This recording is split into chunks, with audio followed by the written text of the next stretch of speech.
Another day, another basketball stories na naman ang pagkikwentuhan natin. At ngayon nga ay ang pag-uusapan natin ang huling balitang pagkuha ng Los Angeles Lakers kay Jalen Green at ang balitang pinakahuling inilabas na balitang nagagalit na nga daw si Jonathan Kuminga sa Golden State Warriors. Bigla na lamang ang nanahimik ang front office ng Los Angeles Lakers na mga nagdaang araw ngayong offseason. Kahit man nga meron pa silang 3 bakanting pwesto sa kanilang lineup, ay ayaw pa rin nilang kumuha ng mga players na ilalagay dito. Kaya marami na nga sa mga fans ng Lakers ang naghihinala na tapos na si Rob Pelinka sa paggawa ng trade at maging signing sa free agency. Oras na rin naman nga daw po ng kanilang head coach na si JJ Redick na gumawa ng rotation at game plan para mapagana ang kanilang bagong lineup ngayong offseason. Pero sa kabila nga niyan, ay may kumalat pa rin ngang isang napakalaking balita sa internet kahapon na malapit na nga daw pong makuha ng Lakers si Jaylen Brown mula sa Boston Celtics.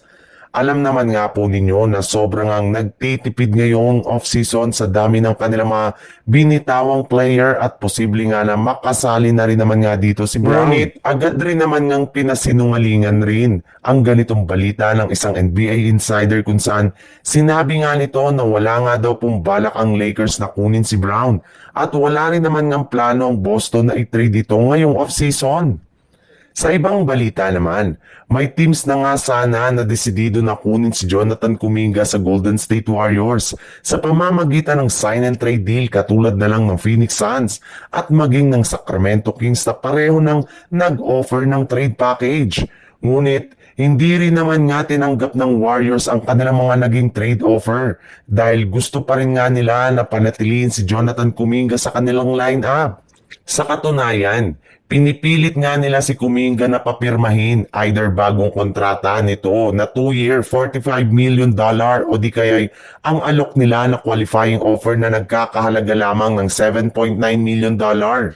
Sa ngayon nga, bukod sa dalawang ito ay wala nang iba pang pagpipilian pa si Kuminga since isa rin naman nga siyang restricted free agent kung saan kailangan nga niya na approval ng Golden State Warriors para sa tuluyan na siyang i-trade.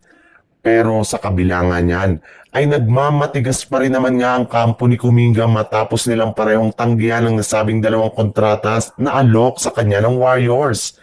May isang NBA insider rin naman ang nagbulgar na kasalukuyan na nga daw pong nakikipag-usap at nagmamakaawa si Kuminga sa kanilang front office na ituloy na ang kanyang sign and trade deal. Dahil naniniwala nga siya na hindi na mag-i-improve pa ang kanyang performance kapag nanatili pa siya sa Warriors next season.